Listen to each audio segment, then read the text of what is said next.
ஆதியாகமம் 33 அதிகாரம்.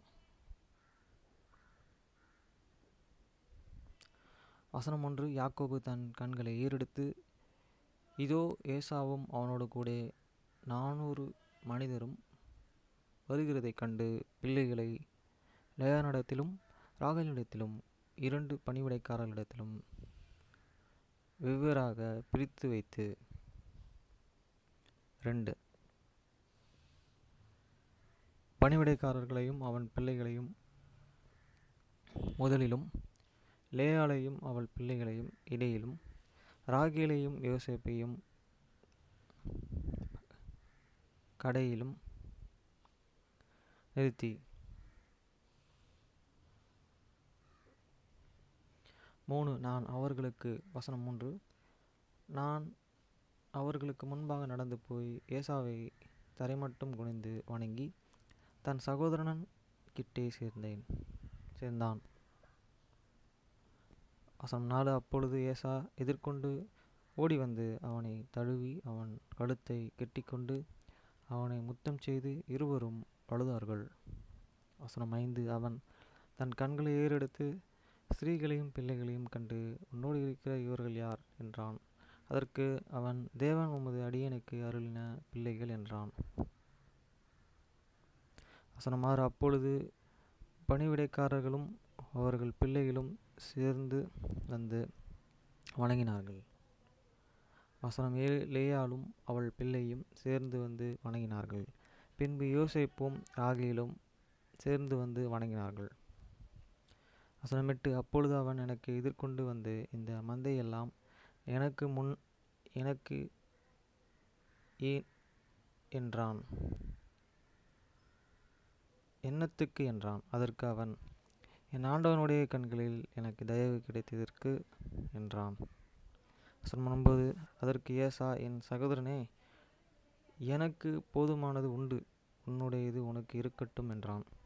வசனம் 10. அதற்கு யாக்கோபு, அப்படி அல்ல, உம்முடைய கண்களில் எனக்கு தயவு கிடைத்தது ஆனால் என் வெகுமதியை என் கையிலிருந்து ஏற்றுக்கொள்ளும். நீர் என் மேலே பிரியமானீர். நான் உம்முடைய முகத்தை கண்டு தேவனுடைய முகத்தை கண்டது போல இருக்கிறது. வசனம் 11. தேவன் எனக்கு அனுக்கிரகம் செய்திருக்கிறார், வேண்டியதெல்லாம் எனக்கு உண்டு. ஆகையால் உனக்கும் கொண்டு வரப்பட்ட என் காணிக்கையை ஏற்றுக்கொள்ளும் என்று சொல்லி அவனை வருந்தி கேட்டுக்கொண்டான். அப்பொழுது அவன் அதை ஏற்றுக்கொண்டான். வசனம் 12. பின்பு அவன், நாம் புறப்பட்டு போவோம், வா, நான் உனக்கு முன் நடப்பேன் என்றான். வசனம் 13. அதற்கு அவன், பிள்ளைகள் இளம் பிள்ளைகள் என்றும் கறவையான ஆடு மாடுகள் என்னிடத்தில் இருக்கிறது என்றும் என் ஆண்டவனுக்கு தெரியும். அவைகளை ஒரு நாளாவது துரிதமாய் ஓட்டினால் மந்தையெல்லாம் மாண்டு போகும். வசனம் 14. என் ஆண்டவனாகிய நீர் உமது அடியனுக்கு முன்பாக போவும். நான் சேயிருக்கும் என் ஆண்டவனிடத்தில் வருமளவு எனக்கு முன் நடக்கிற மந்தைகளின் கால்நடைகளும் பிள்ளைகள் கால்நடைகளும் தக்க மெதுவாய் அவைகளை நடத்தி கொண்டு வருகிறேன் என்றான். வசனம் 15. அப்பொழுது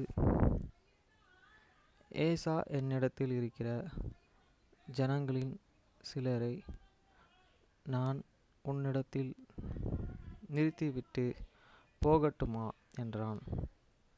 அதற்கு அவன், அது என்னத்திற்கு? என் ஆண்டவனுடைய கண்களில் எனக்கு தயவு கிடைத்ததால் மாத்திரம் போதும் என்றான். வசனம் 16. அன்றைய தினம் ஏசா திரும்பி தன் வந்த வழியே சேயிருக்கு போனான்.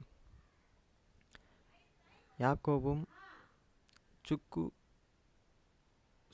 சுக்கோத்திரத்திற்கு பிரயாணம் பண்ணி தனக்கு ஒரு வீடு கட்டி தன் மிருக ஜீவன்களுக்கு கொட்டாரங்களையும் போட்டான். அதனாலே அந்த ஸ்தலத்திற்கு சுக்கோத் என்று பெயரிட்டான். வசனம் 18. யாக்கோபு பாதான் அரண்மனையிலிருந்து வந்தான். அந்த பின் கானான் தேசத்தில் இருக்கிற சாலோம் என்னும் சீகேமினுடைய பட்டணத்திற்கு அருகே சென்று பட்டணத்திற்கு எதிரே கூடாரம் போட்டான். வசனம் 19. தன் கூடாரம் போட்ட வெளியின் நிலத்தை சீகேம் தகப்பனாகிய எமோரியரின் புத்திரர் கையிலே 100 வெள்ளிக் காசுக்கு கொட்டு. வசனம் 20. அங்கே ஒரு பலிபீடத்தை கட்டி அதற்கு ஏல் ஏலேகேம் என்று இஸ்ரவேல் என்று பெயரிட்டான்.